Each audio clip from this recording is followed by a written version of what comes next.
Hello guys. Black सी drone में US का involvement दिखा है कन्फ्लिक्ट में रसिया के, ऐसा क्रेमलिन ने कहा है। तो ब्लैक सी जो ड्रोन्स हैं इनको देखा गया है, मतलब इसमें यूएस का हाथ देखा गया है, ऐसा रसिया का कहना है। और जो यूएस ड्रोन फ्लाइट्स हैं ब्लैक सी के ऊपर ये उड़ रही हैं, और ये मतलब डायरेक्ट साइन है यूएस के इन्वॉल्व होने का कन्फ्लिक्ट में रसिया के और क्रेमलिन के। और जो स्पोक्समैन डेमरेटी पेस्कोव ने कहा था संडे को। और पिछले वीक यूएस ड्रोन जो था ये क्रैश हो गया था ब्लैक सी में, जो कि रशियन SU-27 फाइटर प्लेन ने अपने डायरेक्ट मिलिट्री इनकाउंटर में किया था दोनों साइड्स के, क्योंकि रशिया ने अपना लॉन्च किया वॉर यूक्रेन के साथ पिछले साल से। मतलब पिछले साल से यूक्रेन का वॉर चल रहा है, और अमेरिका जानना चाहता था कि वॉर में क्या क्या हो रहा है, तो उसने ड्रोन को लॉन्च किया था ब्लैक सी में, जिसको रसिया के SU-27 फाइटर प्लेन ने मार गिराया था। तो उसको लेकर ही मतलब रसिया थोड़ा सा गुस्से में है।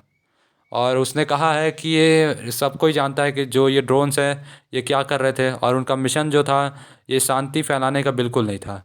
और कि मतलब सेफ्टी जो है शिपिंग इन इंटरनेशनल वाटर्स, तो मतलब ये एकदम शांति नहीं फैलाना चाहते थे इंटरनेशनल वाटर्स में, ऐसा इंटरफैक्स न्यूज़ एजेंसी ने कहा है पॉस्को की तरफ से इन टीवी इंटरव्यू।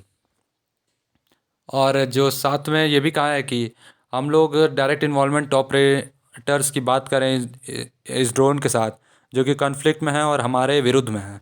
तो ऐसा उन्होंने कहा है कि अमेरिका जो है वो डायरेक्ट युद्ध में कूद रहा है और हमारे विरुद्ध में काम कर रहा है। तो यूनाइटेड स्टेट्स ने कहा है कि जो रशियन प्लेन है इन्होंने ड्रोन को हरास किया था ट्यूसडे इंसिडेंट में, और फ्यूल जो है स्प्रे कर दिया था before one of them clipped its propeller and caused it to crash while on a reconnaissance mission in international air space. तो यूनाइटेड स्टेट्स ने कहा है कि जो रशियन प्लेन्स हैं इन्होंने ड्रोन को परेशान किया था ट्यूसडे के जो घटना हुई है, और उसके ऊपर फ्यूल जो है डाल दिया था। और वो जो उनमें से एक जो था उसने अपना क्लिप जो है प्रोपेलर को दे दिया और क्रैश हो गया। और जो रिक रिकनेक्टेशन था मिशन था वो फेल हो गया इंटरनेशनल एयर स्पेस के लिए। और रसिया ने कहा है कि जो ड्रोन था इसने वॉयलेट किया था एयर स्पेस रेस्ट्रिक्शन को और कंट्रोल खो दिया था आफ्टर मैनोवेरिंग शार्पली। तो रसिया ने कहा है कि जो ड्रोन था इसने एयर स्पेस के रेस्ट्रिक्शन, मतलब जो उसने लगाम लगाई थी कि आप यहाँ मेरे इलाके में नहीं उड़ा सकते, तो उसको उसने नहीं माना, और इसीलिए उसने रशिया ने उसके ऊपर हमला किया। और उस हमले के चक्कर में उसने अपना संतुलन खो दिया, और जिसके बाद वो क्रैश हो गया।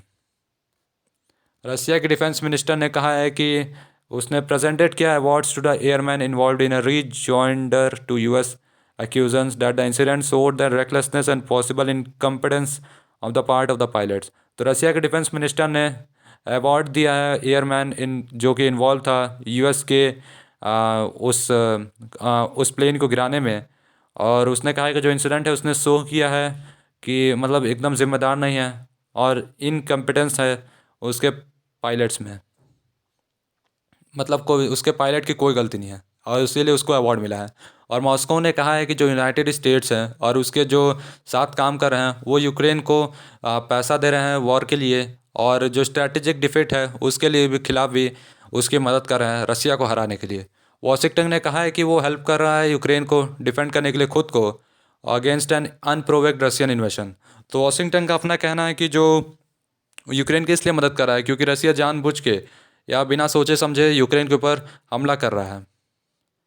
तो इसीलिए उसने यूक्रेन की मदद करनी चाहिए।